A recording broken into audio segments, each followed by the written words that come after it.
Halo Tribuners, jumpa lagi dengan saya Diamita di Live Update Tribun News edisi Senin 21 Maret 2022 sore. Seperti biasa, kami akan menyajikan informasi terkini dari berbagai daerah yang akan dilaporkan secara langsung oleh reporter kami di lapangan. Kurang lebih 1,5 jam ke depan, inilah Live Update selengkapnya. Kita menuju kabar pertama, Tribuners. Seorang pria paruh baya berinisial AS dilaporkan atas kasus pelecehan seksual terhadap bocah 2 tahun. Pelaku merupakan warga AS merupakan warga Kecamatan Anggotoa, Kabupaten Konawe, Provinsi Sulawesi Tenggara, di mana berdasarkan hasil pemeriksaan personel kepolisian sektor Wautobi, pelaku sendiri mengakui perbuatannya. Ia menceritakan bahwa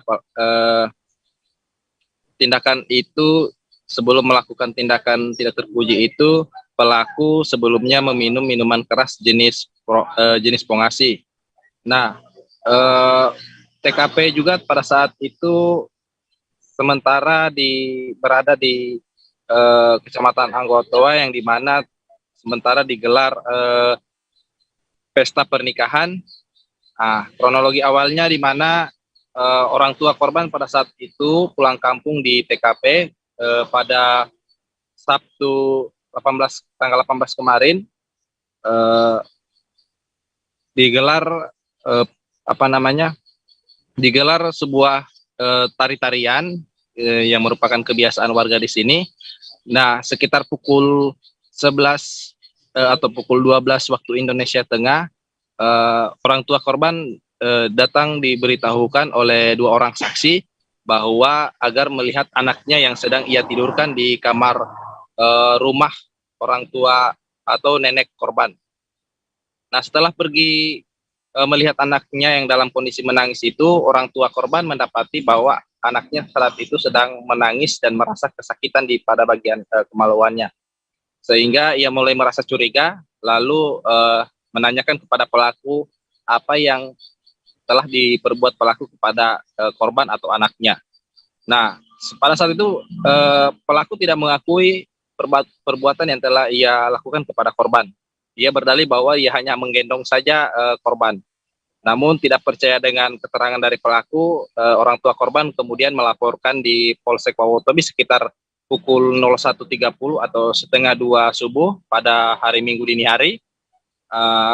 Di situ setelah melaporkan pelaku di Polsek Wautobi, orang tua korban kemudian membawa korban di Rumah Sakit Kabupaten Konawe, di mana hingga saat ini korban masih menjalani perawatan di rumah sakit akibat luka yang diderita dari tindakan yang dilakukan oleh pelaku. Nah, berdasarkan informasi yang kami terima juga bahwa pelaku ini sempat menjadi bulan-bulanan warga setempat di tempat kejadian perkara akibat perbuatannya. Bahkan menurut pihak kepolisian menceritakan bahwa pada awal pemeriksaan pelaku sempat tidak mengakui perbuatannya. Namun pada akhirnya pelaku mengakui perbuatannya dan dicocokkan dari keterangan saksi, sehingga setelah 8 jam menjalani pemeriksaan pelaku ditetapkan sebagai tersangka. Adapun barang bukti yang ditetapkan oleh pihak kepolisian yakni popok yang terdapat bercak darah yang digunakan oleh korban pada saat peristiwa terjadi, serta pakaian korban yang dijadikan barang bukti. Sementara itu pihak kepolisian juga masih menunggu hasil visum yang dilakukan di Rumah Sakit Kabupaten Konawe. Berdasarkan hasil informasi yang kami peroleh juga tadi dari pihak rumah sakit, bahwa hingga saat ini korban masih menjalani perawatan yang intensif. Demikian rekan dia. Baik, Tribuners, rekan Arman juga sudah mendapatkan keterangan dari Kapolsek Wautobi AKP Tahalim. Berikut liputan lengkapnya kami tampilkan. Tidak ada hubungan keluarga. Jadi pada saat dia melakukan itu dalam kondisi mabuk? Dalam kondisi mabuk. Hasil pemeriksaan sementara? Dari pemeriksaannya adalah barang bukti, ada baju anak itu, kemudian baju popot itu yang berlimpah darah di situ, sehingga kita menang jadi barang bukti. Kalau dari hasil pemeriksaan sampai 82 ayat 1 untuk pasal 96 undang-undang yang ini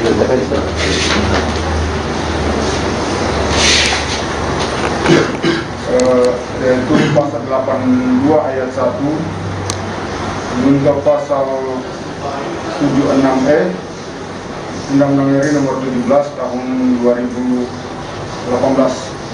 tentang penetapan peraturan pemerintah pengganti Undang-Undang nomor 1 tahun 2016 tentang perubahan kedua atas Undang-Undang RI nomor 23 tahun 2002 tentang perlindungan anak menjadi undang-undang. Ancaman hukumannya berapa? Ancaman hukumannya 15 tahun. 15 tahun. 4 penghuni rumah di Jalan Pulau Mas Barat 12, Kelurahan Kayu Putih, Kecamatan Pulau Gadung, Jakarta Timur tewas di kamar mandi. Keempat korban yakni pasangan suami istri, anak laki-lakinya yang berusia 11 bulan, dan seorang perempuan babysitter. Bagaimana kronologi lengkapnya akan dilaporkan jurnalis Tribun Jakarta, ada rekan Bima Putra yang sudah siap dengan informasi lengkapnya. Silakan rekan Bima.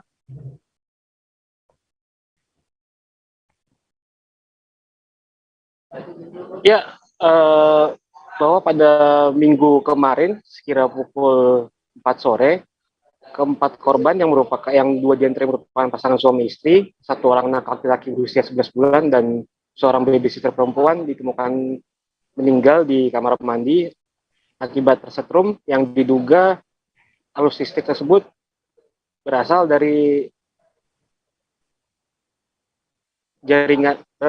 instalasi listrik yang di steker pada pemanas suhu air di shower. Menurut keterangan Kapolsek Pulau Gadung, Kompol David Ricardo, bahwa kejadian berawal saat ibu korban hendak memandikan anaknya di bak mandi.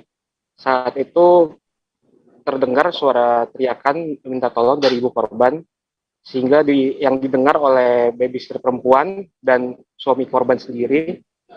Keduanya langsung berupaya untuk menolong korban, namun mereka justru ikut tersetrum arus listrik hingga akhirnya meninggal di lokasi kejadian. Untuk jasad korban sendiri pertama ditemukan oleh pekerja rumah tangga lainnya yang berada di lokasi, lalu dilaporkan ke jajaran Polsek Pulau Gadung bahwa berdasarkan hasil penyelidikan sementara hingga kini keempat korban diduga tewas akibat arus listrik yang berasal dari kosan tersebut. Namun untuk memastikan hal tersebut, jajaran Polres Metro Jakarta Timur hari ini sudah melakukan olah TKP melibatkan Pusat Laboratorium Forensik Puslapor Polri untuk memastikan penyebab arus listrik tersebut berasal. Untuk jenazah korban sendiri yang baby sister sudah dibawa oleh pihak keluarganya ke kampung halaman di Wonogiri. Sementara untuk pasangan suami istri dan anaknya dibawa ke rumah duka di Green Haven, Jakarta Utara. Hingga kini jajaran Polres Metro Jakarta Timur masih melakukan penyelidikan lebih lanjut dan menunggu pihak keluarga korban yang saat ini masih berduka sehingga belum bisa dimintai keterangan. Menurut Kapolres Metro Jakarta Timur, Kombes Budi Sartono, bahwa pihaknya akan melakukan pemeriksaan kepada pihak keluarga korban ketika kondisi keluarga korban sudah tidak terlalu berduka untuk dimintai keterangan terkait kejadian. Sekian yang bisa saya laporkan. Baik, terima kasih rekan Bima Putra melaporkan dari Jakarta. Selamat bertugas kembali. Kita beralih ke informasi berikutnya, Tribuners. Siswa SMP bernama Sahal Almadi Husna tenggelam di Sungai Niko, Desa Lubuk Kembang Bunga, Kecamatan Ukui, Kabupaten Pelalawan, Riau pada Rabu 16 Maret lalu. Korban akhirnya kini sudah ditemukan oleh tim gabungan, namun dalam keadaan meninggal dunia setelah 45 jam lebih pencarian. Bagaimana kronologi dan juga detik-detik penemuannya akan disampaikan jurnalis Tribun Pekanbaru. Ada rekan Johannes Tanjung yang sudah siap dengan laporannya. Silakan rekan Johannes. Baik, terima kasih rekan Dea. Selamat sore dimanapun Anda berada, Tribuners. Seorang siswa SMP di Kabupaten Pelalawan bernama Sahal Almadi Husna meninggal dunia karena tenggelam tepatnya di Sungai Nilo, Desa Lubuk Kembang Bunga, Kecamatan Ukui, Kabupaten Pelalawan Riau. Korban yang masih berusia 13 tahun hanyut saat bermain dan berenang bersama beberapa temannya. Berdasarkan konfirmasi kami dengan pihak kepolisian, bahwasanya kejadian berawal ketika korban beserta dengan 4 orang temannya berenang di Sungai Nilo, Kabupaten Pelalawan sekitar pukul 15 sore bersama temannya bernama Tasim, Dani, Ariga, dan Rahmat Hidayat. Pada saat bermain di dalam air, mereka berenang ke tengah Sungai Nilo yang terkenal dengan arusnya cukup deras. Kemudian beberapa temannya kembali ke tepi sungai, sedangkan korban sendiri masih berada di tengah sungai. Namun beberapa saat setelah teman-temannya kembali ke tepi sungai, temannya yang tidak berenang atau yang berada di darat melihat jika korban Sahal mengangkat tangannya seakan seperti meminta tolong kepada teman-temannya. Dengan sigap, temannya yang sebelumnya tidak berenang melompat ke sungai untuk menolong korban. Bahkan saksi sempat menarik korban dan mendorong bagian pantat korban untuk mencapai tepi. Namun hal itu atau upaya itu tidak berhasil hingga membuat korban hilang dan ditelan oleh arus sungai. Setelah mendapatkan informasi tersebut, beberapa masyarakat kembali ke sungai untuk melakukan pencarian.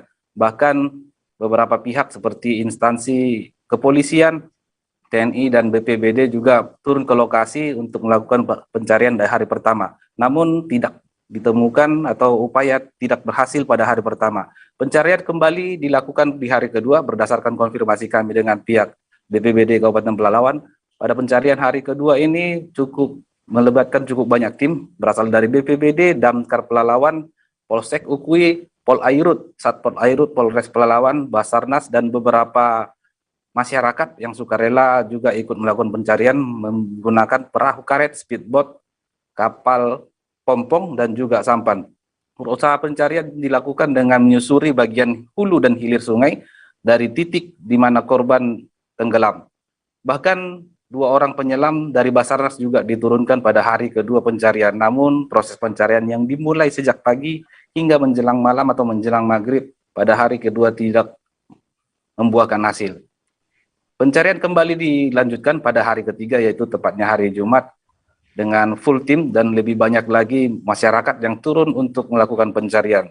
Penyelaman juga tetap dilakukan untuk mencari keberadaan korban di bawah arus sungai. Namun beberapa kendala dihadapi tim pada saat hari Jumat pagi, di mana terjadi hujan dan juga arus yang cukup deras. Namun tepat sebelum salat Jumat pada hari Jumat kemarin, masyarakat yang melakukan penyusuran sampai sejauh 4 km dari titik korban tenggelam melihat sesuatu yang berbentuk manusia tersangkut di sebuah ranting kayu di tengah sungai, dan karena penasaran mereka mendekati ranting tersebut dan melihat bahwasanya memang benar jika yang tersangkut di ranting tersebut adalah tubuh korban. Kemudian informasi itu disampaikan kepada tim lain yang dari Basarnas, BPBD, dan Pol Airut, Polres Pelalawan, dan kemudian mereka turun ke lokasi dan melakukan evakuasi terhadap korban. Proses pencarian korban memang dilakukan selama 3 hari atau tepatnya selama 45 jam korban berada tenggelam di dalam sungai. Pada saat ditemukan, korban dalam kondisi meninggal dunia, di mana tubuh korban sudah berwarna kepucat, kehitam-hitaman, dan juga menggunakan celana warna merah yang sudah koyak. Setelah dievakuasi dan jenazah korban dibawa ke darat, pihak kepolisian langsung menyerahkan kepada pihak keluarga untuk dikebumikan. Demikian informasi yang kami sampaikan kepada Tribuners. Saya Johannes Tanjung, jurnalis tribunpekanbaru.com yang bertugas di Kabupaten Pelalawan. Kembali ke studio rekan Dea. Baik, terima kasih rekan Johannes Tanjung untuk laporan Anda. Selamat kembali bertugas.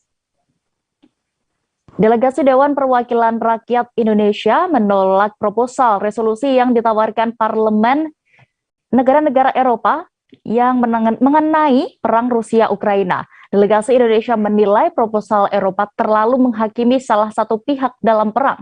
Proposal Eropa sendiri diajukan sebagai rancangan resolusi emergency item dalam sidang parlemen sedunia atau Inter-Parliamentary Union atau IPU ke-144 di Nusa Dua, Bali pada 20 hingga 24 Maret mendatang. Ketua Badan Kerjasama Antar Parlemen DPR RI, Fadlizon, mengatakan sebagian anggota IPU menilai proposal resolusi yang diajukan Parlemen Eropa terlalu keras dan menghakimi Rusia. Keberpihakan pada satu pihak sebagaimana yang ditujukan oleh banyak delegasi dari Eropa ini tidak dapat meredam konflik dan menyelesaikan masalah. Sementara sikap Indonesia dalam hal ini kurang lebih sama, yakni mengharapkan parlemen mempunyai peran menjembatani dan mencari solusi dari konflik Rusia dan Ukraina. Pada minggu kemarin, Fadlizon mengatakan delegasi Indonesia mengusulkan ad hoc untuk mediasi Rusia dan Ukraina yang saat ini tengah konflik. Ia berharap usulan itu yang telah disepakati dalam pertemuan ASEAN Plus 3 dapat dibawa ke forum yang lebih luas, yakni ASEAN Pacific Group atau APG. Indonesia telah diutus oleh forum ASEAN Plus 3 untuk menjadi anggota Drafting Committee on Emergency Item IPU mewakili Asia Pasifik, termasuk untuk membahas resolusi konflik Rusia-Ukraina. Forum APG ini yang akan dipimpin delegasi dari Vietnam juga merupakan acara sampingan sidang ke-144 IPU. Meskipun sidang ini menyoroti konflik Rusia dan Ukraina, delegasi dari dua negara itu tidak hadir. Walaupun demikian, IPU tetap berkomitmen membahas masalah itu dan mencari solusi menghentikan invasi dan mendesak kedua pihak melakukan gencatan senjata.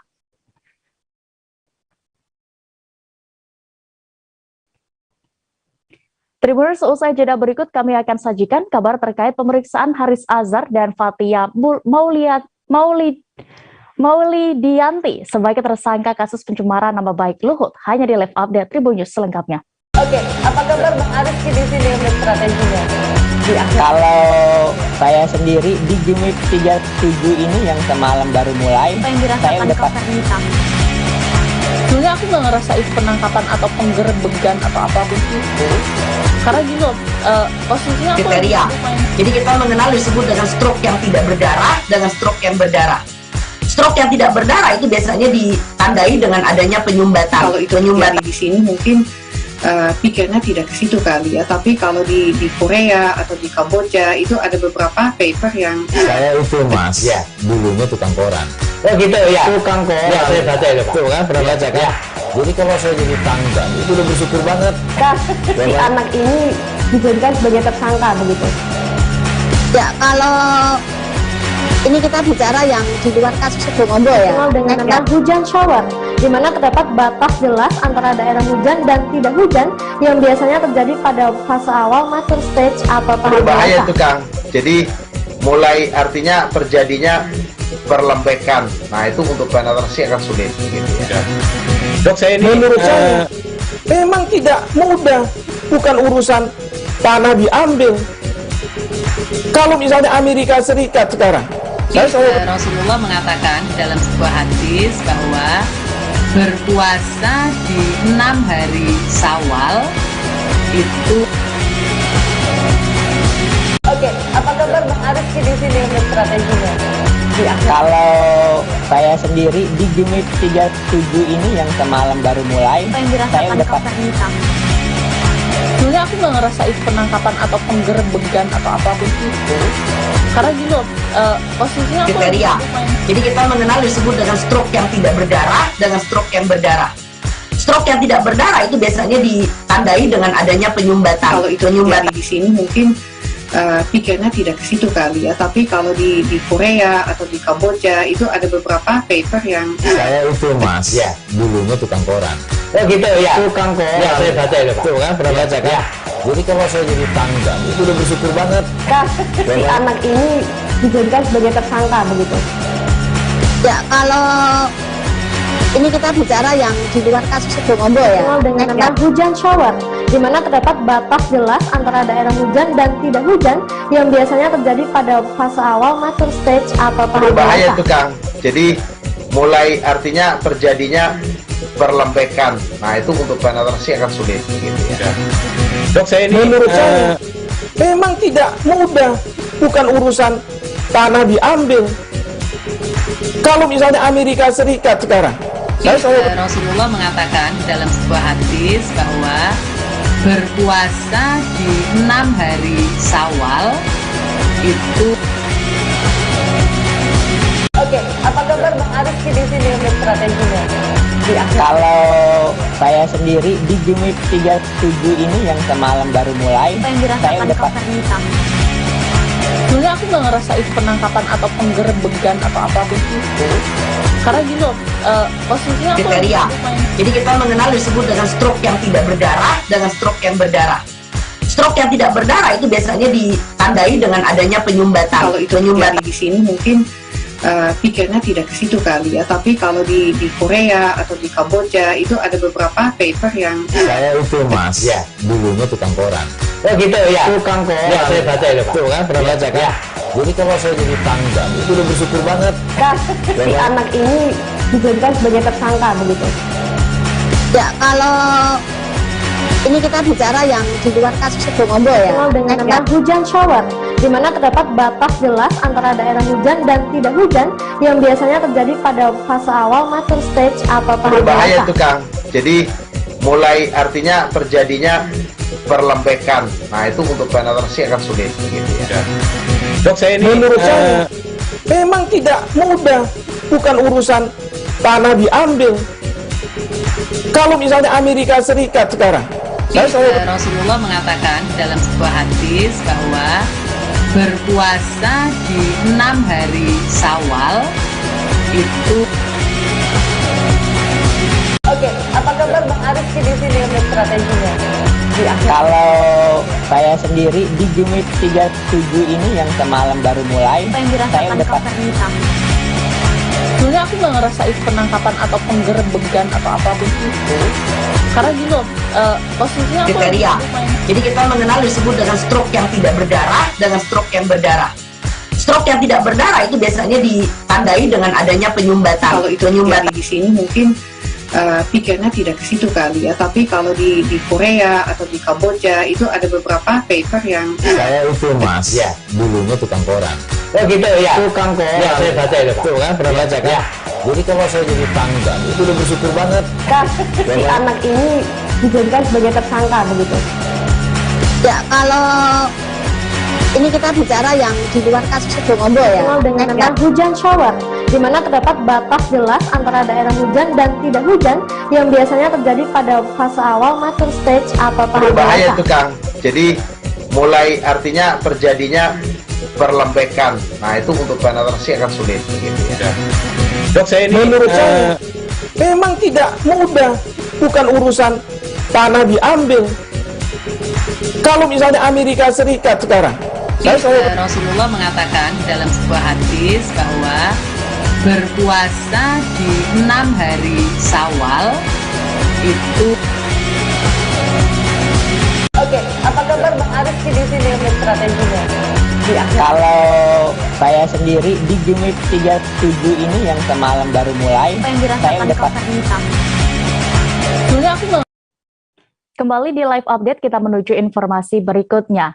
Aktivis HAM Haris Azhar mempertanyakan Polda Metro Jaya yang memprioritaskan laporan yang dibuat oleh Luhut Binsar Panjaitan. Pasalnya laporan baru dibuat beberapa waktu lalu terkait dirinya. Namun penyidik Polda Metro Jaya dengan cepat menetapkan dirinya sebagai tersangka. Bagaimana sebenarnya kasus ini dan juga detail informasinya akan dilaporkan reporter dari Warta Kota dan rekan Miftahul Munir yang saat ini sudah bergabung bersama kami. Silakan rekan Munir dengan laporan Anda. Baik rekan Dea dan Tribuners, tadi Haris Azhar datang ke Polda Metro Jaya sejak pukul 10.44 dan langsung di doorstop oleh rekan-rekan media yang sudah menunggu sejak pagi tadi. Dari pengakuannya Haris Azhar tidak memiliki persiapan apapun untuk menghadapi pemeriksaan sebagai tersangka dalam kasus laporan pencemaran nama baik yang dibuat oleh Luhut Binsar Panjaitan. Haris Azhar mengaku hanya persiapannya yaitu minum kopi, kemudian juga mandi dan minum air putih dan juga menggunakan pomade. Kemudian dalam keterangannya Haris Azhar menyebutkan bahwa ini laporan yang dibuat oleh Haris Azhar yang dilaporkan oleh Luhut Binsar Panjaitan merupakan kriminalisasi kepada dirinya dan juga Fathia, karena memang apa yang disampaikan oleh Haris Azhar melalui akun YouTube-nya merupakan sebuah keresahan dari warga atas investasi ataupun yang dilakukan oleh Luhut Binsar Panjaitan. Namun juga pengakuan Haris Azhar, dia bakal melapor balik dalam waktu dekat untuk melaporkan Luhut Binsar Panjaitan.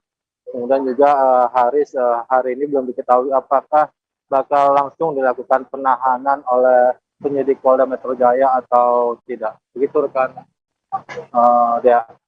Baik, terima kasih rekan Miftahul Munir untuk laporan Anda. Selamat kembali bertugas. Kita beralih ke kabar berikutnya, Tribuners. Direktur Lokataru Haris Azhar menghadiri pemeriksaan sebagai tersangka kasus pencemaran nama baik yang dilaporkan Menteri Koordinator Bidang Kemaritiman dan Investasi Luhut Binsar Panjaitan. Haris menyebut penetapan status tersangka terhadap dirinya dan Koordinator Kontras Fathia Maulidianti bersifat politis. Bagaimana sebenarnya tanggapannya terkait hal ini akan disampaikan reporter Tribun News Fandi Permana yang saat ini sudah terhubung bersama kami. Silakan rekan Fandi. Ya, baik Dea. Selamat sore Tribuners. Melaporkan langsung dari Polda Metro Jaya bahwa pada hari ini diagendakan pemeriksaan terhadap dua aktivis HAM, yaitu Haris Azhar dan juga Koordinator Kontras Fathia Maulidianti, di mana kasus ini merupakan kasus dugaan pencemaran nama baik yang dilaporkan oleh Menteri Koordinator Bidang Kemaritiman dan Investasi Luhut Binsar Panjaitan. Pemeriksaan sendiri dilakukan oleh aparat atau penyidik dari Direktorat Kriminal Khusus Polda Metro Jaya, di mana keduanya juga sudah menghadiri dan saat ini masih menjalani pemeriksaan sebagai tersangka.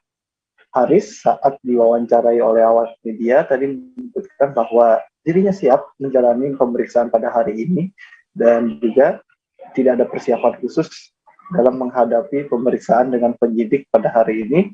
Ia hanya menyebut bahwa kasus yang menjerat dirinya bersama Fathia hingga ditetapkan menjadi tersangka dengan dinilai syarat dengan kepentingan politis, di mana Haris sempat mengatakan bahwa penyelidikan kasus dugaan pencemaran nama baik dan bersama Fathia ini dilakukan sangat cepat. Padahal dari pihak Haris, baik Haris maupun Fathia sudah melakukan riset mengenai dugaan monopoli bisnis tambang emas di Intan Jaya, Papua, sebagaimana yang diperkarakan oleh Luhut dan menjadi materi konten dari podcast di akun YouTube milik Haris Azhar.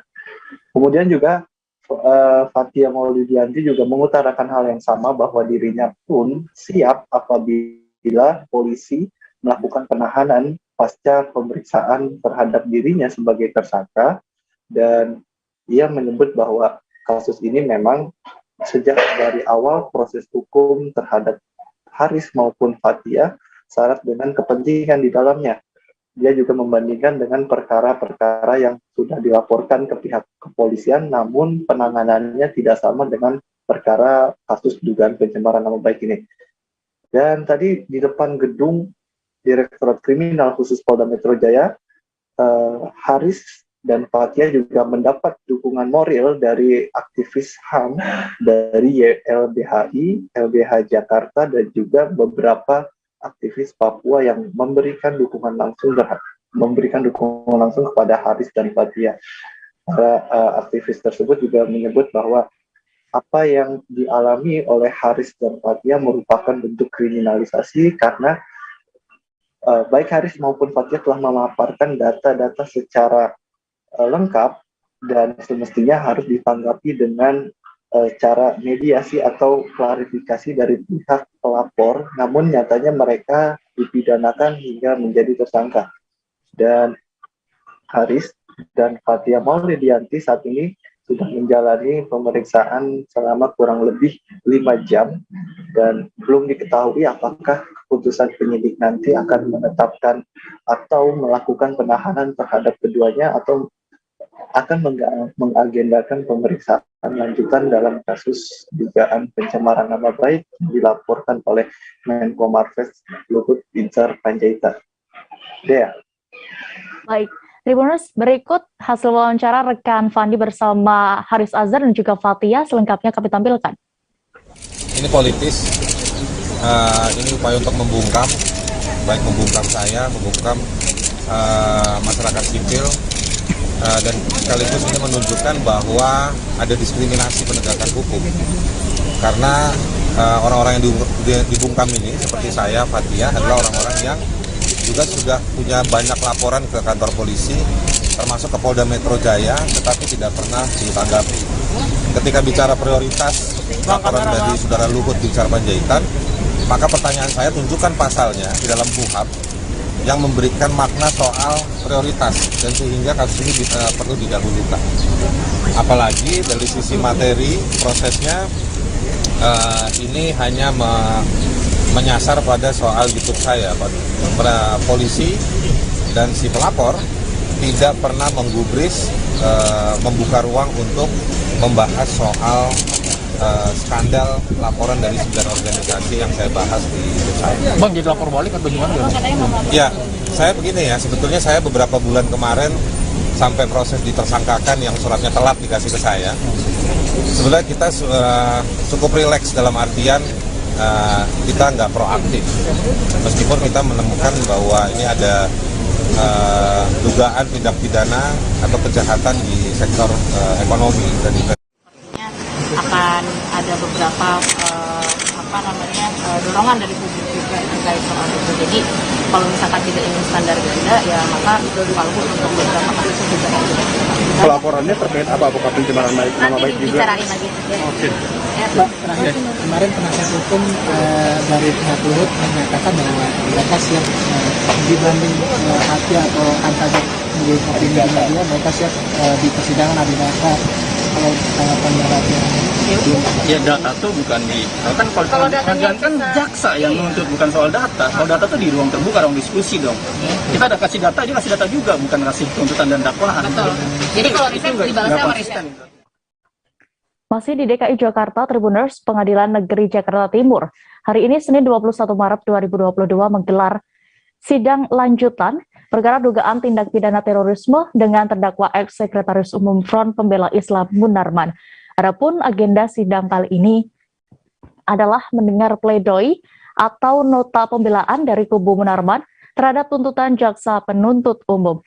Selengkapnya dan juga bagaimana prosesi sidang kali ini berjalan akan dilaporkan reporter Tribun News ada Danang Triatmojo. Silakan rekan Danang dengan laporan Anda. Ya, baik Dea. Munarman hari ini diketahui membacakan nota pembelaan atau pledoi setebal 453 halaman. Dalam pledoi tersebut, Munarman menegaskan dirinya tidak punya keterkaitan dengan terorisme. Ia juga menyatakan bahwa dirinya tak pernah melakukan baiat, bukan panitia, bukan pihak yang menginisiasi atau melakukan sosialisasi kegiatan di sejumlah kota, sebagaimana dakwaan jaksa penuntut umum. Munarman menduga bahwa kasusnya telah dikondisikan, di mana dirinya sengaja dijadikan target untuk dipenjara. Kata dia, banyak pula pertanyaan jebakan dari pihak jaksa yang dilontarkan selama proses persidangan. Modus operandi fitnah itu disebut telah dikondisikan tanpa malu. Bahkan katanya ada pihak yang membuat cerita sendiri demi menjeratnya sebagai pelaku tindak pidana terorisme. Salah satu upayanya yaitu jaksa terus mengorek informasi tentang dirinya dari saksi, yaitu para narapidana yang sedang menjalani hukuman pidananya, dan kemudian mengaitkan keterangan saksi tersebut dengan perbuatan terorisme yang dilakukan oleh Munarman. Penekanan terus dilakukan agar para narapidana terorisme yang menjadi saksi persidangan bisa mengatakan bahwa Munarman adalah gembong teroris. Informasi itu terus digali demi membentuk narasi gembong teroris melekat pada diri Munarman. Dalam kesempatan itu, mantan sekretaris FPI ini juga menyinggung alasan jaksa penuntut umum menuntut dirinya. Ia mempertanyakan sejak kapan hukum menjadikan keyakinan sebagai unsur pidana. Munarman bahkan menyinggung dan membandingkan kasusnya dengan pendapat penundaan pemilu dan perpanjangan masa jabatan presiden yang dilontarkan sejumlah elit politik. Padahal pendapat itu jelas melanggar hukum tata negara dan konstitusi. Namun, dia mengatakan pendapat itu tak bisa diseret ke ranah pidana karena tak ada ketentuan hukum yang mengaturnya. Sehingga Munarman menurutnya pernyataan tersebut adalah pendapat sebagaimana pendapat yang diutarakannya dalam acara seminar sebagaimana dakwaan jaksa. Pendapat tersebut juga tidak bisa diseret ke ranah pidana karena berdasarkan substansi hukum, tak ada norma hukum yang dia langgar. Sementara tadi, kuasa hukum Munarman Aziz Yanwar saat wawancara dengan media mengatakan tuduhan-tuduhan yang disampaikan jaksa tidak terbukti dan terlalu mengada-ada atau melebih-lebihkan. Ia meminta semua pihak menyetop pernyataan yang tanpa dasar serta meminta majelis hakim membebaskan Munarman dari tuduhan yang tidak berdasar tersebut. Demikian Dea. Baik, terima kasih rekan Danang, dan berikut Tribuners kami tampilkan keterangan dari kuasa hukum Munarman Aziz selengkapnya. Yang pertama, masyarakat, majelis hakim, dan juga kita semuanya sadar bahwa tuduhan-tuduhan tidak berdasar ini harus dihentikan. Ya, yang disampaikan Pak Munarman ini selain juga tidak terbukti, isinya awang-awang, isinya hanya tebak-tebak buah manggis, isinya hanya tadi kalimat Pak Munarman perdukunan gitu kan, kalimat yang mengawang-awang, itu dihentikan gitu kan, dan juga membebaskan Pak Munarman dari segala tuduhan tidak berdasar ini, seperti itu. Balai Pelestarian Cagar Budaya atau BPCB Jawa Timur melanjutkan kegiatan ekskavasi situs Trigading Lawang, Kabupaten Malang. BPCB mencatat biaya kegiatan ekskavasi ini menelan biaya hingga ratusan juta rupiah.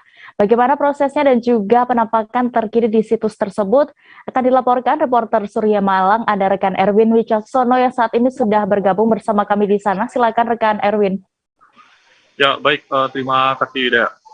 Ya, memang ekskavasi Candi Trigading memang sudah berakhir dan sudah menapaki tahap ketiga.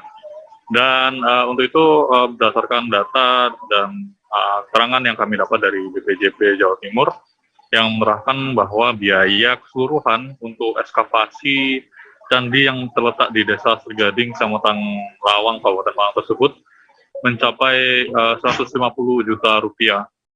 Adapun rincian biayanya adalah meliputi 3 tahap ekskavasi yang setiap tahapnya menghabiskan dana 50 juta rupiah begitu. Dan berdasarkan yang kami dapat dari informasi yang kami dapat dari arkeolog BPJB Jawa Timur, Wicaksono Dwi Nugroho menerangkan bahwa dana tersebut didapat dari sebuah yayasan yang concern dalam kegiatan-kegiatan ekskavasi di Jawa Timur seperti itu. Dan untuk saat ini ekskavasi yang sudah berakhir tersebut, Pemkab Malang akan membangun fasilitas-fasilitas penunjang yang digunakan untuk menunjang Candi Trigading ini sebagai tempat wisata seperti itu. Namun untuk realisasinya kami masih belum dapat informasi lanjutan. Dan wacana tersebut masih sebatas wacana dan akan direalisasikan di kemudian hari begitu. Dan saat ini untuk wilayah Candi Trigading sendiri masih menunggu pembebasan lahan dari pihak desa untuk akhirnya menjadi sebuah cagar budaya dan kembali lagi dikelola oleh pemerintah Kabupaten Malang. Begitu dia. Baik, Tribuners rekan Erwin juga sudah mewawancarai arkeolog BPCB Jawa Timur terkait ini. Ada Wicaksono Dwi Nugroho, berikut liputan lengkapnya kami tampilkan.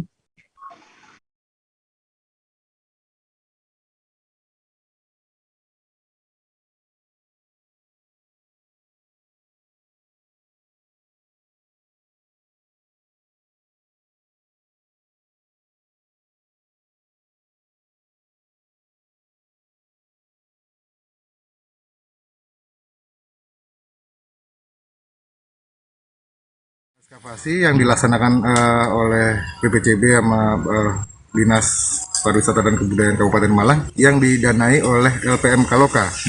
Setiap 3 tahap, setiap tahap kita mengeluarkan biaya 50 juta, jadi kurang lebih 150 juta yang sudah dikeluarkan oleh LPM Kaloka.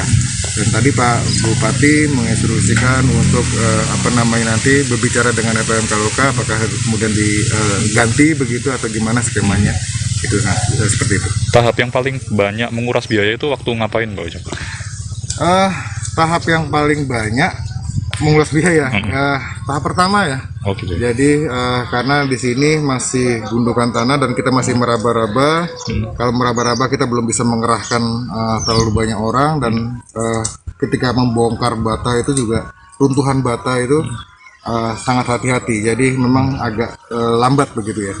Dan yang kedua itu adalah terkait dengan kompensasi lahan. Ya, karena kita ada lahan yang kita kerjakan dan ada lahan buangan yang seperti itu, beda pemilik, yang kita juga berikan kompensasi. Oke. Siap-siap. Pak, untuk Menjelang Ramadan 2022 ini, harga daging sapi mulai mengalami lonjakan. Selengkapnya seusai jeda berikut, tetaplah di live update Tribun News. Oke, apa kabar Bang Arif di sini untuk strateginya? Kalau saya sendiri di Jumit 37 ini yang semalam baru mulai, saya udah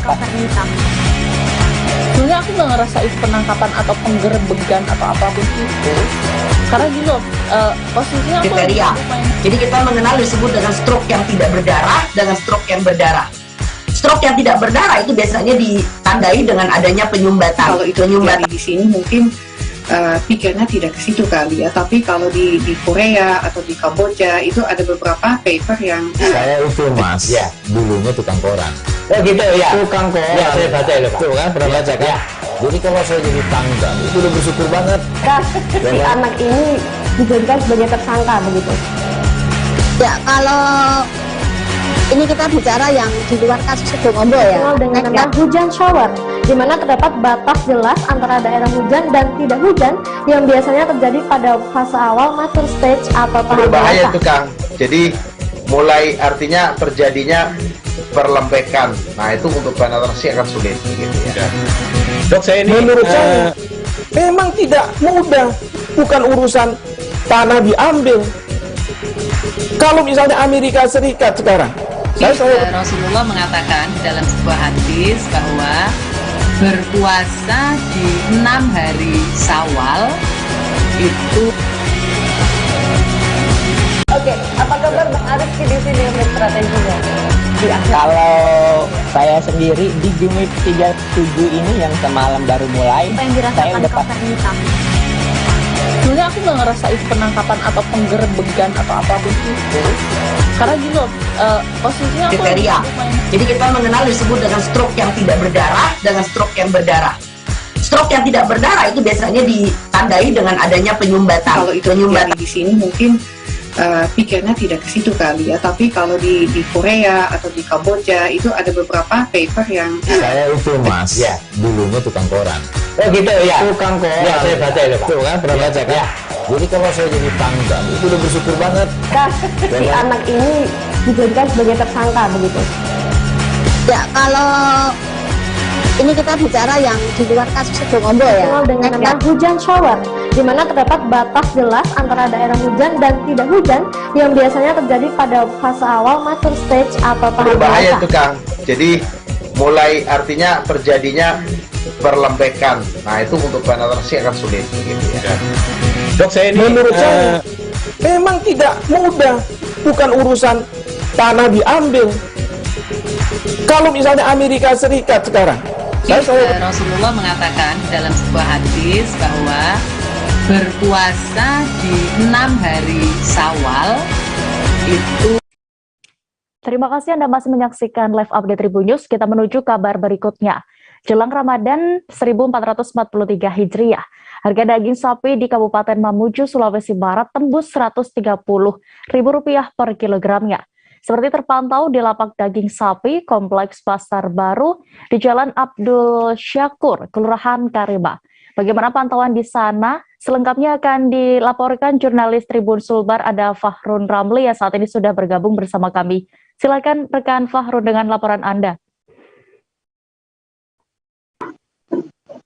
Ya, rekan Dea, Tribuners dapat saya informasikan dari Kabupaten Mamuju, Sulawesi Barat bahwa harga daging sapi di Kabupaten Mamuju ini itu tembus Rp130.000 per kilogram jelang Ramadan ini. Dan diperkirakan harga daging sapi ini akan terus mengalami kenaikan di mana pada saat 3 hari sebelum Ramadan. Hal tersebut disampaikan salah satu para pedagang daging sapi di Kompleks Pasar Baru Mamuju yang sedang melakukan penjualan harga daging sapi ini, di mana harga daging sapi ini awalnya itu berada di harga Rp90.000 per kilogram. Namun jelang Ramadan ini harga daging sapi tiba-tiba naik hingga tembus Rp 130.000 per kilogram. Hal tersebut membuat para ibu rumah tangga yang ditemui di pelapak atau lapak dagangan daging sapi di Jalan Abdul Sakur, Kelurahan Karema ini mengaku kenaikan harga tersebut sangatlah besar, dan ia memastikan untuk jelang Ramadan ini akan mengurangi konsumsi daging sapi yang akan dia konsumsi di dalam puasa Ramadan. Sementara itu, Kepala Bidang Dinas Perdagangan Perlindungan Konsumen Kabupaten Mamuju, Sulawesi Barat mengatakan akan segera mengantisipasi kenaikan harga daging sapi yang terus melambung tinggi ini jelang Ramadan, di mana dia akan mencoba untuk mendatangkan harga daging sapi dari kabupaten lain untuk disuplai di pasar agar ada keseimbangan harga antara daging sapi di kompleks Pasar Baru Mamuju. Namun salah satu pedagang sate yang ditemui tadi sore mengaku bahwa dengan kenaikan harga daging sapi ini ia harus beralih ke daging ayam untuk menjajakan satenya, karena daging sapi yang tembus 130 kg ini itu sudah tidak mampu lagi dijangkau oleh para pedagang daging sate yang ada di wilayah Kabupaten Mamuju, Sulawesi Barat. Demikian yang sempat saya laporkan dari wilayah Kabupaten Mamuju mengenai harga daging sapi yang tembus 30.000 per kilogram. Kembali dia. Baik, Tribuners, berikut hasil wawancara rekan Farun bersama pedagang sapi di sana. Nur Salam selengkapnya. 120, 125. 120 1 kilo. Kalau daging berkualitas yang tadi Pak? 30 sementara waktu. Oh iya, daging apa lagi namanya Pak? Topside, rendang, ya. Rendang, khas sekitar malam. Ketersediaan minyak goreng curah maupun kemasan di pasar tradisional di Kabupaten Majalengka, Jawa Barat masih terlihat kosong. Diketahui kosongnya 2 jenis minyak goreng itu setelah pemerintah pusat mencabut harga eceran tertinggi atau HET subsidi pekan lalu. Selengkapnya dan pantauan di sana akan dilaporkan jurnalis Tribun Cirebon, ada rekan Eki Yulianto. Silakan rekan Eki dengan laporan Anda.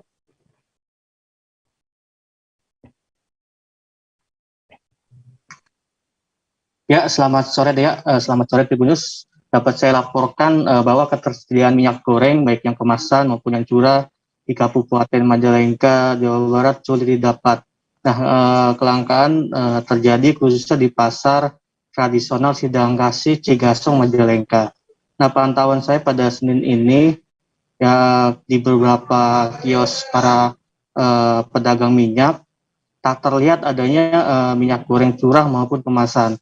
Terlihat hanya terdapat beberapa drum yang biasanya dapat menampung pasokan minyak goreng curah dari para distributor. Nah, menurut beberapa pedagang, kelangkaan minyak goreng curah di pasar tersebut sudah terjadi selama beberapa hari terakhir. Nah, salah satu pedagang minyak curah yang berhasil diwawancarai bernama Mustafa mengaku sudah 6 hari terakhir dirinya belum mendapatkan pasokan minyak goreng khususnya curah. Hal itu membuat belasan drum yang dimilikinya tak terisi minyak goreng yang kosong ya setiap harinya ya. Pedagang tersebut mengaku kondisi seperti ini membuat pelanggannya pada lari. Sebagian lagi mempertanyakan para pelanggannya kemana minyak goreng curah yang biasa dibelinya itu. Nah, selain mempertanyakan, warga juga khawatir tak bisa mendapatkan minyak goreng di kala bulan Ramadan yang akan tiba beberapa hari lagi. Nah, masyarakat juga khawatir minyak goreng yang menjadi kebutuhan sehari-hari tak tersedia ya pada bulan Ramadan nanti. Nah, menurut pedagang juga bahwa kelangkaan minyak goreng curah terjadi sejak pemerintah meluncurkan harga minyak subsidi ya. Namun semakin hari, menurut pengakuan pedagang, kondisinya semakin parah. Jika normal, para pedagang yang diwakili oleh Mustafa, dirinya bisa mendapatkan pasokan minyak hingga 20 karton per hari. Dan dia juga biasa menjual di harga 15.500 per liter. Namun sepertinya jika ada barangnya, kini mungkin harganya akan melambung di angka 18.000 per liter. Sementara saat berbincang dengan Kepala Pasar Sindang Kasih Majalengka bernama Supriyadi mengatakan bahwa langkanya minyak goreng baik kemasan maupun curah terjadi sejak harga eceran tertinggi atau HET kemasan dicabut ya oleh pemerintah. Biasanya agen minyak curah menyuplai kepada para pedagang itu di hari Selasa dan Jumat. Namun sudah seminggu terakhir pasokan kunjung datang. Nah, dari pemerintah kabupaten sendiri melalui Dinas Perdagangan akan menindaklanjuti hal tersebut, di mana salah satu upayanya itu akan menggelar operasi pasar di pasar-pasar tradisional yang ada di Kabupaten Majalengka, di mana seperti yang sudah dilakukannya pada kelangkaan minyak goreng kemasan pada beberapa hari terakhir. Demikian ya yang bisa saya sampaikan. Baik, Tribuners, kami tampilkan hasil wawancara rekan Eki bersama salah seorang pedagang minyak goreng curah, Mustafa. Berikut keterangan lengkapnya. Sementara untuk para pembeli sendiri gimana? Ya pada ngeluh minta barang. Setelah harga HET dicabut, apa ada menaikkan harga, Pak? Untuk harga minyak goreng? Belum ada harga. Belum ada harga? Belum ada barang, belum ada harga. Berarti kurang tahu ya, masyarakat pada udah gelisah. Kemasan belum. Sama aja? Sama. Berarti kosong ya, Pak? Kosong semua. Kelangkaan bahan bakar minyak jenis solar terus terjadi di Provinsi Lampung. Selain SPBU di dalam kota, SPBU di Jalan Tol Trans Sumatera juga kehabisan stok solar. Akibatnya truk-truk menumpuk di SPBU yang berlokasi di rest area karena menanti datangnya solar. Bagaimana pantauan di sana, seperti apa kemacetannya juga akan dilaporkan jurnalis Tribun Lampung, ada Endra Zulkarnain yang siap dengan informasinya. Silakan rekan Endra dengan laporan Anda. Selamat sore Dea, selamat sore Tribuners. Hasil pantauan kami di lapangan memang dalam sebulan terakhir memang kerap terjadi penumpukan truk kendaraan angkutan barang di kantung-kantung parkir di SPBU, baik di dalam kota maupun di sepanjang jalan lintas timur, jalan lintas Sumatera maupun jalan tol Trans Sumatera di Provinsi Lampung. Sepanjang pantauan kami kemarin memang tampak banyak puluhan truk menumpuk di rest area untuk menanti kedatangan solar, karena mereka memilih untuk berada di rest area karena ketika mereka menekat melanjutkan perjalanan, mereka khawatir akan kehabisan solar di dalam perjalanan. Beberapa sopir yang kemarin diwawancara memang menyatakan sepanjang perjalanan mereka memang tidak mendapati solar di SPBU karena kelangkaan yang sudah terjadi sejak 1 bulan terakhir di Provinsi Lampung. Sehingga mereka sembari beristirahat di rest area memilih untuk menunggu datangnya pasokan solar sampai akhirnya mereka melanjutkan perjalanan. Pada umumnya memang truk-truk ini memang pengangkut kendaraan angkutan barang yang melaju dari Pulau Jawa ke Pulau Sumatera, terutama Sumatera bagian selatan, Medan maupun Sumatera bagian tengah. Begitu Dea. Baik, terima kasih rekan Endra Zulkarnain melaporkan dari Provinsi Lampung. Selamat kembali bertugas. Kapan kita nyari kemarin? Dari semalam, Bang. Dari semalam kosong ya? Udah 2 kali, Bang. Kosong ya? Nggak ada solar ya? Jadi kita milih lebih baik nunggu ya? Lebih baik nunggu, Bang. Daripada dari mana? Saya orang Medan, Bang. Dari Medan, mau ke Medan? Dari Jakarta mau ke Medan. Oh iya. Makanan. Kita beralih ke Sumatera Barat, Tribuners. Beberapa waktu belakangan masyarakat Kota Padang juga mengalami kesulitan mendapatkan BBM jenis solar. Akibatnya terjadi antrean panjang di setiap stasiun pengisian bahan bakar umum atau SPBU. Bagaimana pantauan di sana akan dilaporkan jurnalis Tribun Padang, ada rekan Rezi Azwar yang saat ini sudah terhubung bersama kami. Silakan rekan Rezi. Iya, Dea, dapat kami sampaikan dari Kota Padang, Provinsi Sumatera Barat, juga terdapat antrian kendaraan khususnya kendaraan barang di sejumlah SPBU yang ada di Kota Padang. Antrian kendaraan ini menunggu pengisian bahan bakar minyak jenis solar di sekitar SPBU, di mana terdapat kelangkaan BBM jenis solar ini sejak 15 hari belakangan, di mana para supir terpaksa harus mengantri dari jam hingga sampai setengah hari, dan bahkan ada yang mengantri hingga hampir dari pagi hingga sore hari begitu. Dan selanjutnya antrian kendaraan ini juga menutupi warung-warung atau kedai yang berada di sekitar lokasi SPBU, sehingga pemilik kedai sempat atau sopir sering terlibat atau marah kepada para sopir yang menutupi warung-warung yang ada di sekitar SPBU. Dan kelangkaan ini masih terjadi untuk hari ini, Senin, di mana di saat SPBU ada solar masuk, kendaraan akan menuju ke lokasi tersebut meramai, sehingga antrian kendaraan cukup panjang di jalan sekitar, misalnya di SPBU Pisang di lokasi bypass Kecamatan Pauh, Kota Padang, begitu deh. Baik, terima kasih rekan Rezi, dan berikut Tribuners kami tampilkan hasil wawancara jurnalis kami bersama salah satu sopir truk yang melakukan antrean di SPBU, Lusmiza. Kami tampilkan ini Pak, solar gimana Pak? Ya payah ini. Susah ya Pak? Iya. Oh. Antri sama payah di kadang-kadang orang. Ada yang kuat lagi. Biasanya paling lama antrian berapa? Cuma setengah hari ya. Setengah hari ya Pak? Iya. Kayak 2 hari jalan lah. Ada kedake kan. Iya, iya. Terganggu nggak Pak? Pekerjaan? Tidak ada ganggunya. Usahawan aja.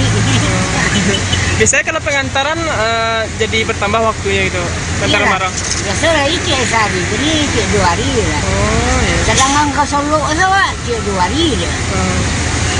Terus sekali isi minyak ada dibatasi nggak Pak, beli minyak? Kadang di Siko ya 80-an, tapi Jawa jadi 80-an itu kan lah, tapi Jawa nggak sampai situ. Sebenarnya 3,5, 3,5. Direktorat Tindak Pidana Cyber Barreskrim Polri mengungkap fakta baru kasus penipuan via aplikasi Quotex Doni Salmanan. Polisi menyebut Doni yang sudah menjadi tersangka ini menitipkan uang sebesar 1 miliar rupiah kepada seorang temannya berinisial Z di Bandung, Jawa Barat. Kasubdit 1 Ditipid Cyber Barreskrim Polri Kombes Reinhard Putagaul menyebut tindakan itu sengaja dilakukan untuk mengamankan uangnya. Bahkan Doni sendiri mengakui tindakannya tersebut pada Selasa 15 Maret 2022 lalu. Menurut Reinhard, Z yang dititipkan uang tidak mengetahui sumber uang tersebut merupakan pendapatan Doni saat menjadi afiliator Quotex. Penyidik bahkan juga baru mengetahui keberadaan uang 1 miliar rupiah tersebut dari mulut Doni Salmanan setelah rilis kasus diungkap. Penyidik Direktorat Tindak Pidana Cyber Barreskrim Polri pun menyita uang 1 miliar rupiah tersebut pada Jumat 18 Maret 2022 lalu. Ditipid Cyber Barreskrim Polri mendatangkan Doni Salmanan dalam rangka konferensi pers terkait penyitaan asetnya di halaman gedung Barreskrim Polri. Sejumlah aset mewah seperti mobil Lamborghini, Porsche, BMW, CR-V, dan Fortuner juga ditampilkan. Selanjutnya ada sejumlah motor gede, pakaian, topi, tas, serta tumpukan uang senilai 3,3 miliar rupiah. Lebih lanjut, ada juga sejumlah pakaian mewah, buku rekening, plat kendaraan, serta dokumen milik Doni Salmanan yang juga disita. Direktur Tindak Pidana Cyber Barreskrim Polri Brigjen Asep Edi Suheri menyatakan jumlah total aset yang telah disita tersebut bernilai 64 miliar rupiah. Terhadap Doni Salmanan, penyidik menerapkan pasal berlapis, yakni Informasi Teknologi dan Elektronik atau ITE, Kitab Undang-Undang Hukum Pidana, dan Tindak Pidana Pencucian Uang.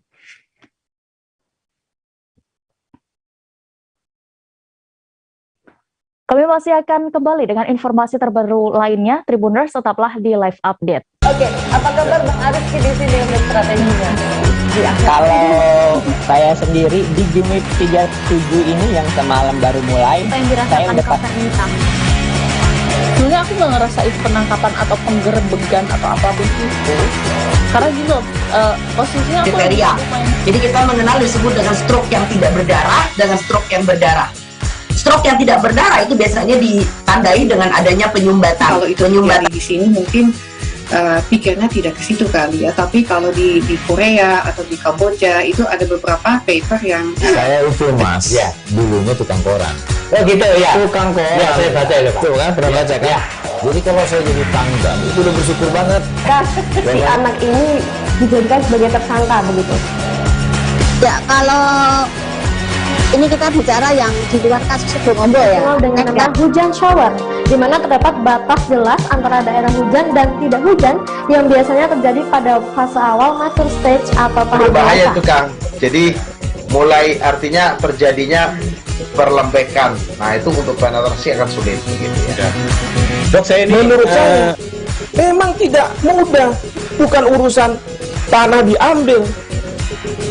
Kalau misalnya Amerika Serikat sekarang, Rasulullah mengatakan dalam sebuah hadis bahwa berpuasa di 6 hari Syawal itu.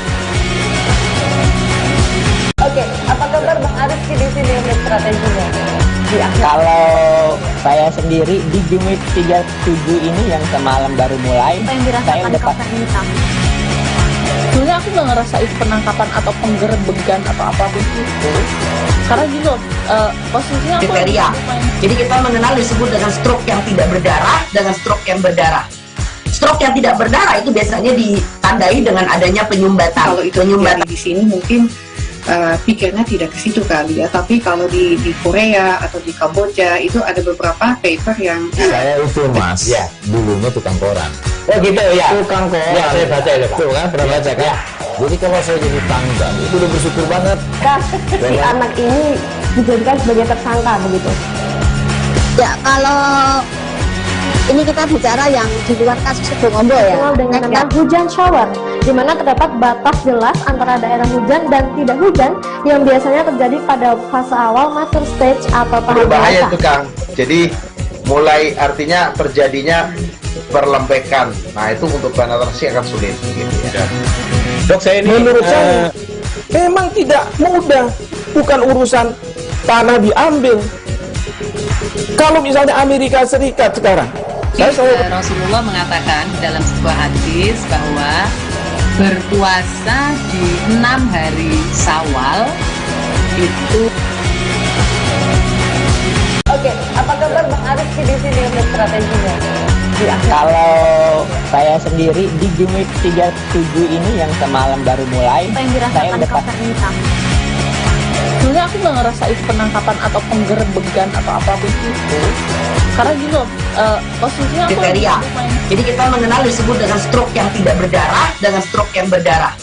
Stroke yang tidak berdarah itu biasanya ditandai dengan adanya penyumbatan. Kalau itu terjadi di sini mungkin pikirnya tidak ke situ kali ya, tapi kalau di Korea atau di Kamboja itu ada beberapa paper yang saya itu mas, ya dulunya tukang koran. Oh gitu ya, tukang koran. Ya saya baca ya Pak. Tuh kan pernah baca kan? Ya. Jadi kalau saya jadi tanggal itu udah bersyukur banget.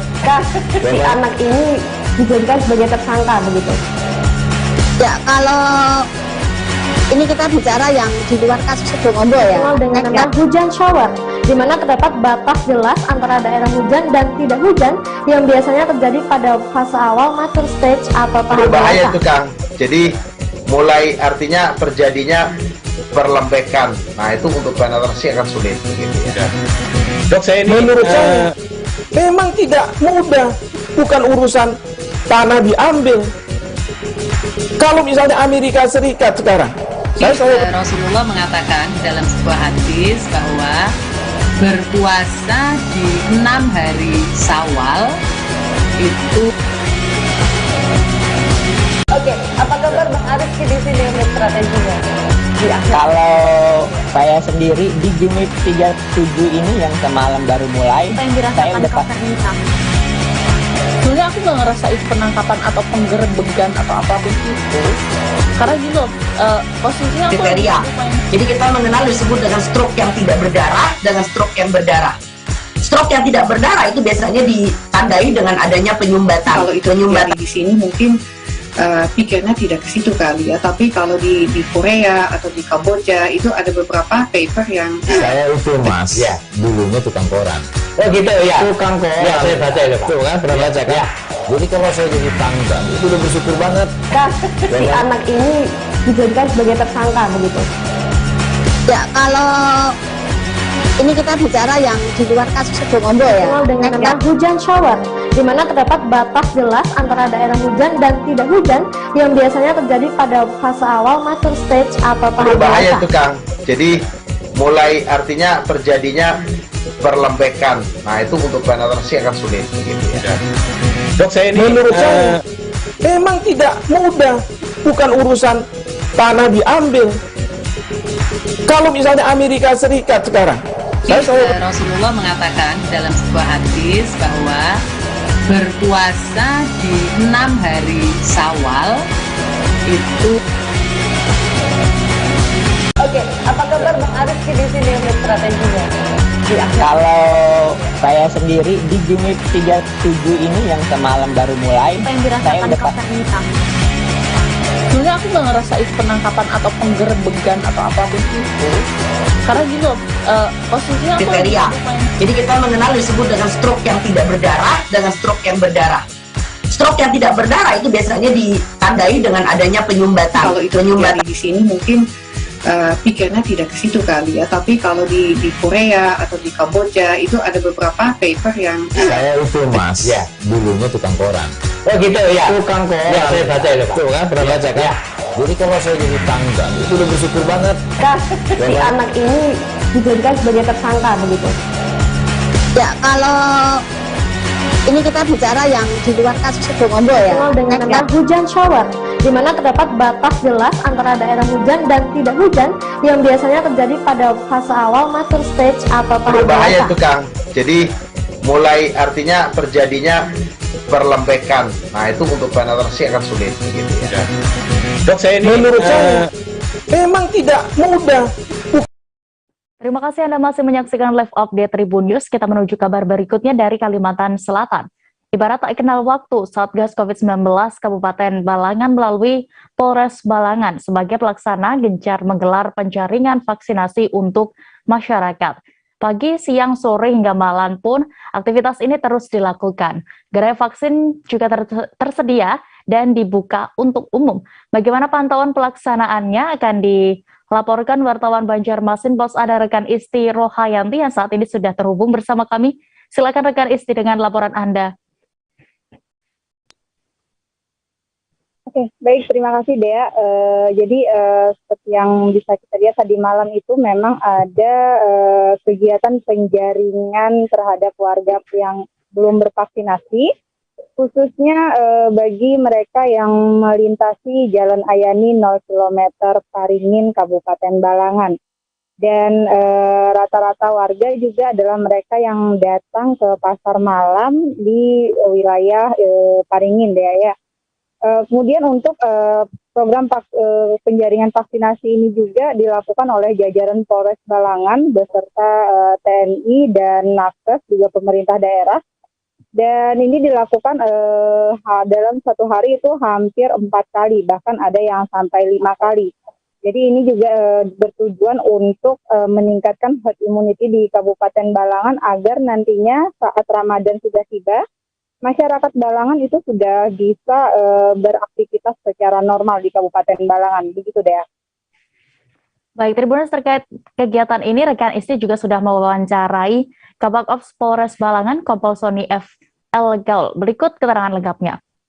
Baik, dapat kami sampaikan bahwasannya kegiatan ini malam, sebagaimana yang sudah kami laksanakan terdahulu, sengaja kita adakan malam hari untuk melayani para masyarakat yang pagi maupun siang atau sore itu bekerja, baik ke ladang ataupun di perusahaan.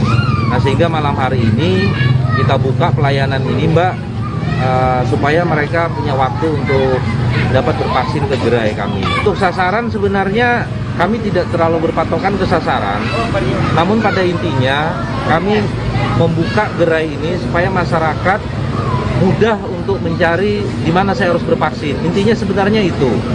Untuk sasaran, karena kita membuka di tengah kota, pada malam ini mungkin dalam 1 jam kita bisa menjaring sekitar 60 orang. Ini baru 1 jam. Rata-rata 2 dan 3 Mbak.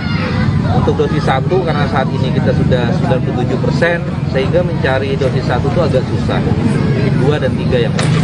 Mungkin selain penjaringan di tempat-tempat seperti ini, apakah ada mobile juga dilakukan? Untuk mobile, kita juga sampaikan bahwasanya rekan-rekan kita di jajaran, tentunya Kapolsek, Forkopimcam, dan Ramil dan Camat, selain kegiatan penjaringan seperti ini, mereka juga melaksanakan mobile terutama untuk lansia Mbak. Karena lansia rata-rata untuk jauh mendatangi gerai itu agak susah, sehingga kita datangi ke rumah. Perhelatan Musabaqah Tilawatil Quran ke-16 tingkat Kota Tanjung Pinang resmi digelar di lapangan Pamedan Ahmad Yani pada Minggu 20 Maret kemarin malam. Ajang tahunan ini dibuka secara resmi oleh Gubernur Kepulauan Riau Ansar Ahmad. Bagaimana jalannya kegiatan ini akan disampaikan wartawan Tribun Batam. Saat ini saya sudah tersambung dengan Endra Kaputra. Silakan rekan Endra dengan informasi Anda.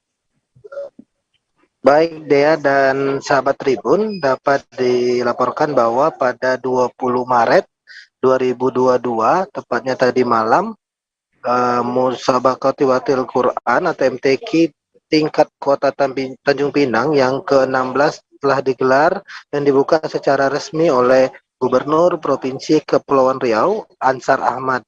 Dalam MTQ tingkat Kota Tanjung Pinang yang ke-16 ini, pemerintah Kota Tanjung Pinang selain mengadakan MTQ tersebut juga mendirikan sebanyak 30 stand yang terdiri dari IKM atau industri kecil menengah, lalu UMKM dan instansi-instansi di tingkat kelurahan. Dan uniknya dalam stand bazar ini ada satu stand yang datang dari kantor wilayah Kementerian Hukum dan HAM Provinsi Kepulauan Riau, di mana stand tersebut menampilkan berbagai macam kerajinan yang dibuat oleh para narapidana di unit-unit atau lapas-lapas yang di bawah kantor wilayah Kementerian Hukum dan HAM Provinsi Kepulauan Riau. Dalam sambutan yang disampaikan oleh Wali Kota Tanjung Pinang untuk kegiatan MTQ, yakni menampilkan Kori dan Kori A, Hafiz dan Hafizah terbaik di setiap kecamatan. Generasi muda yang siap berkompetisi secara sehat, berlomba meraih prestasi, berkontribusi dalam membangun generasi Qurani yang cerdas dan berakul karimah sebagaimana akhlak Rasulullah. Selain itu, Gubernur juga menyampaikan, Gubernur Kepri Ansar Ahmad, penyelenggaraan MTQ mempunyai maksud dan tujuan sebagai bahan evaluasi terhadap pelaksanaan pendidikan Al-Quran yang telah dilaksanakan oleh masyarakat, sekaligus sebagai sarana pembinaan kehidupan beragama. Dea dan sahabat Tribun, kegiatan MTQ tingkat Kota Tanjung Pinang yang ke-16 ini akan berlangsung mulai dari 20 sampai 25 Maret 2022 mendatang. Demikian Dea dan sahabat Tribun. Baik, terima kasih rekan Endra Kaputra melaporkan dari Pangkal Pinang. Selamat kembali bertugas. Kita beralih ke Jawa Barat. Sebentar lagi bulan suci Ramadan akan segera tiba. Untuk menyambutnya, PT Daiklin Indonesia menyemprotkan disinfektan guna mencegah penyebaran virus COVID-19 di Masjid Raya Bogor, Kecamatan Bogor Timur, Kota Bogor. Bagaimana prosesinya akan dilaporkan wartawan Tribun News Bogor. Ada rekan Muh Amar yang saat ini sudah bergabung bersama kami. Silakan rekan Amar. Iya, Dea. Terima kasih. Sebelumnya penyemprotan disinfektan ini dalam rangka menyambut datangnya bulan suci Ramadan, di mana kegiatan itu dilakukan pada hari Jumat malam tanggal 18 Maret 2022. Adapun tujuan dilakukannya penyemprotan malam itu karena agar tidak mengganggu para jamaah yang sedang beribadah ketika Jumat malam tersebut. PT Daiklin Indonesia mengatakan tujuan penyemprotan ini dilakukan untuk mengajak masyarakat agar kembali ke masjid dalam menyambut bulan suci Ramadan. Adapun tujuan lainnya yaitu untuk memberikan rasa aman dan nyaman kepada masyarakat yang hendak beribadah ke masjid. Adapun area yang dilakukan penyemprotan dilakukan di seluruh area Masjid Raya Bogor ini, mulai dari parkiran hingga seluruh wilayah Masjid Raya Bogor. Pengurus DKM Masjid menyambut positif hal yang dilakukan oleh PT Daiklin Indonesia, terutama dalam mencegah penyebaran virus COVID-19 dan memperhatikan kesehatan jamaah Masjid Raya Bogor tersebut. Sekian, Dea. Baik, Tribuners, rekan jurnalis kami juga sudah melakukan wawancara bersama Direktur Utama PT Daiklin Indonesia dan Sekretaris DKM Masjid Raya Bogor. Berikut liputan lengkapnya kami tampilkan. Daiklin adalah perusahaan yang bergerak di bidang produk perbekalan kesehatan rumah tangga. Di antara salah satu produknya adalah produk desinfektan. Jadi hari ini kita melakukan disinfeksi di Masjid Raya Bogor bekerjasama dengan Dewan Kemakmuran Masjid Raya Bogor ini. Dalam penyemprotan ini apakah ada tema atau agenda tersendiri dari PT Daiklin tersebut? Baik, ini adalah salah satu bentuk partisipasi PT Daiklin dalam menyambut datangnya bulan Ramadan. Jadi tema yang kita ambil adalah Ramadan kembali ke masjid. Jadi pasca pandemi hampir 2 tahun lebih kemarin kita mungkin sangat jarang ya ke masjid karena ada faktor rasa takut adanya corona, dan mulai hari ini, mulai dengan Ramadan tahun ini mudah-mudahan kita bisa kembali beraktivitas dan beribadah secara normal dengan masyarakat tidak perlu takut, tidak perlu ragu-ragu untuk kembali ke rumah ibadah, dan semoga Ramadan tahun ini bisa kembali semarak sebagaimana Ramadan sebelum-sebelumnya. Oke, terima kasih. Alhamdulillah, tentunya merupakan tahanus binikmat bagi kami pengurus. Ada kerjasama yang soleh dari PT Daiklin saat ini untuk menjaga, memproteksi dan bagian ikhtiar kita agar terhindar dari virus COVID-19 dan juga Omikron. Nah, mudah-mudahan jamaah Masjid Raya Kota Bogor bisa secara tumanina beribadah di masjid yang kita cintai ini, tentunya dengan tidak perlu lagi khawatir atas gangguan-gangguan dari virus-virus yang selama ini menjadi momok untuk jamaah Masjid. Tribuners, bagi Anda masyarakat Kepulauan Riau ataupun sedang berlibur saat akhir pekan di Kepulauan Riau, kebun mangga di Kompleks MTC Nongsa, Kepulauan Riau bisa menjadi pilihan yang tepat, terutama saat sore hari. Kebun mangga ini tak jauh lokasinya dari Bandara Internasional Hang Nadiem. Bagaimana sebenarnya pantauan di sana dan juga apa saja yang bisa dilihat di sana akan diinformasikan rekan Roma Ulisyanturi, wartawan dari Tribun Batam yang saat ini sudah terhubung bersama kami. Silakan rekan Roma.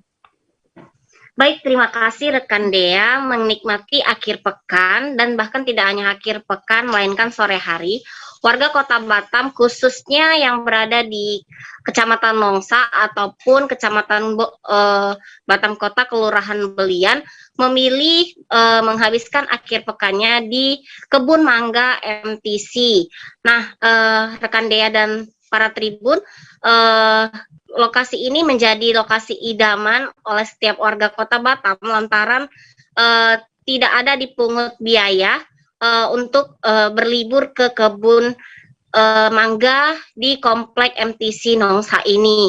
Bahkan sebelum menikmati keindahan di kebun mangga ini, para warga Batam juga bisa membeli berbagai kuliner yang ada di tepat di sebelahnya sehingga bisa sembari duduk santai menikmati kuliner-kuliner atau jajanan-jajanan yang ada di tempat tersebut, seperti misalnya kerak telur, bakso, cerepes, tahu gejrot, dan berbagai makanan-makanan ringan lainnya. Nah, warga Kota Batam cukup membawa makanan tersebut di kebun mangga ini, dan setelah makan sampahnya bisa dibuang kembali ke tempat yang sudah disediakan. Nah, menariknya lokasi ini tidak ada pungutan biaya dan warga Kota Batam bisa bebas menikmatinya.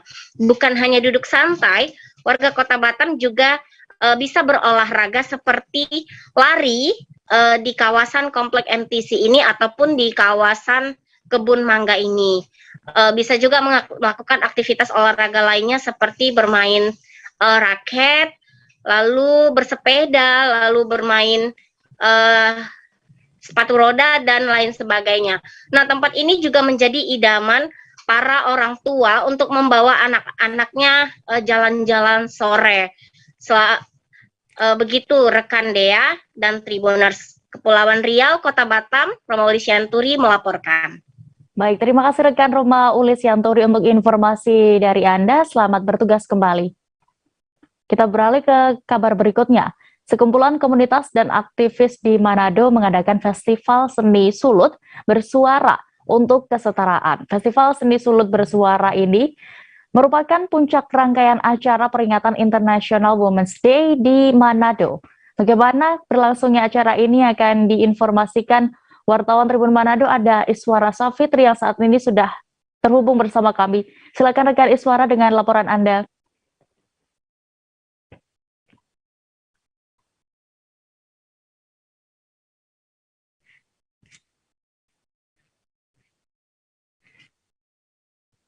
Halo, rekan Iswara.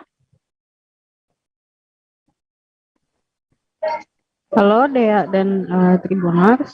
Jadi Festival Seni Sulut Bersuara untuk Kesetaraan ini berlangsung pada hari Minggu tanggal 20 Maret 2022 dan itu merupakan rangkaian acara dari peringatan International Women's Day yang jatuh pada bulan Maret ini. Nah, di Manado sendiri, Tribuners dan Dea, jadi membawa suatu isu dengan cara melewati kesenian itu masih sangat kurang sebenarnya di Manado.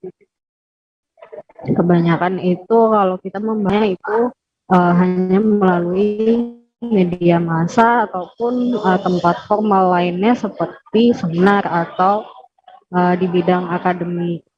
Nah, jadi dari teman-teman komunitas Manado tergabung itu ada dari berbagai komunitas ya, ada yang musik, ada seniman musik, ada teater, ada seni rupa juga, seni instalasi dan sebagainya tergabung untuk membuat acara yang namanya Festival Seni Sulut Bersuara untuk Kesetaraan ini untuk membawa dan membahas isu soal perempuan itu jadi lebih ringan seperti itu dan bisa dibawa untuk semua orang, khususnya anak-anak muda ya. Nah, rangkaian acaranya sendiri itu ada talk show dan juga pertunjukan lainnya. Talk show-nya sendiri itu membahas juga soal kekerasan seksual yang marak terjadi kepada perempuan seperti itu, dan dari acara Festival Seni Sulut Bersuara untuk Kesetaraan ini juga tidak terbatas hanya untuk perempuan ya, komunitas dari teman-teman komunitas yang lain seperti komunitas lesbian, begitu juga ada komunitas LGBT. Lalu untuk pertunjukannya sendiri itu sampai malam Dea, dan ditutup dengan acara band dan juga DJ. Nah, memang untuk isu perempuan ini dari ketua panitianya sendiri ingin membawa suasananya jadi lebih fun seperti itu, agar isu-isu perempuan di kalangan anak muda itu bisa lebih diterima seperti itu deh. Baik, terima kasih rekan Iswara Safitri untuk informasi Anda. Selamat kembali bertugas. Kita beralih ke informasi berikutnya. Atraksi tatung ditampilkan Suhu Ato di Kelenteng Tai Song Lokyun, Tanjung Pandan, Belitung. Atraksi ini mengundang decak kagum sekaligus kengerian saat Suhu Ato menggoreskan senjata tajam pada tubuhnya. Seperti apa sebenarnya atraksi ini dan juga apa maksud diadakannya akan diinformasikan rekan Adelina Nurmalitasari, wartawan Pos Belitung yang saat ini sudah terhubung bersama kami. Silakan rekan Adel. Baik rekan Dea dan Tribuners, bisa saya informasikan bahwa atraksi ini dimulai menjelang petang hingga malam hari, yang mana Suhu Ato menampilkan atraksi tatung di kelenteng Tai Song Lokyun, Jalan Aik Baik Dalam, Tanjung Pandan, Belitung. Atraksi ini diawali dengan ritual yang dilakukan di dalam kelenteng yang sudah dipenuhi persembahan. Tatung berarti orang yang dirasuki roh atau roh leluhur, dan selama tatung dilakukan, Suhu ataupun dirasuki roh dewa atau roh leluhur yang membuatnya kebal. Dan bukan hanya kebal, tatung adalah orang yang juga dipercaya pandai dan bisa membaca keberuntungan, membuka jalan nasib baik hingga mengobati orang sakit. Selama atraksi, Suhu Ato ini memang kebal dan berulang kali ia duduk maupun berdiri di atas kursi pedang. Ada juga pisau dan pedang tajam yang disabetkan ke leher dan tubuhnya, serta tombak yang ditusukkan pada pipinya. Meski begitu, tak sedikit pun tubuh yang disabet benda tajam itu terluka. Bahkan beberapa orang yang menyaksikan juga dipanggilnya, lalu Suhu Ato ini menggoreskan benda tajam kepada orang yang dipanggilnya tersebut. Dan meski terlihat ketakutan, orang-orang ini tetap maju dan ternyata juga kebal dari sayatan benda tajam. Atraksi ini tak sembarang orang bisa melakukannya, karena harus berdasarkan garis keturunan tertentu. Suhu Ato sendiri telah menggeluti atraksi ini selama 44 tahun. Atraksi tatung ini dilakukannya dalam memperingati ulang tahun Dewa Tai Song Lokyun, sekaligus menghormati leluhur Suhu Ato, yakni Datuk Lengkong. Atraksi ini juga rutin digelarnya setiap tahun sebagai bagian dari menjaga tradisi. Demikian, Dea. Baik, terima kasih rekan Adelina Nurmadlitasari untuk informasi Anda. Selamat bertugas kembali. Informasi tadi sekaligus menutup perjumpaan kita dalam live update hari ini. Tribuners, lantaran masih di tengah pandemi, kami kembali mengingatkan untuk selalu menerapkan protokol kesehatan dimanapun Anda berada, meski sudah mendapatkan vaksin 2 dosis lengkap. Jangan lupa juga saksikan live update Tribun News esok hari di seluruh kanal YouTube Tribun Network. Saya Diamita beserta kru yang bertugas pamit. Terima kasih dan sampai jumpa. Jangan lupa like, subscribe, dan share ya!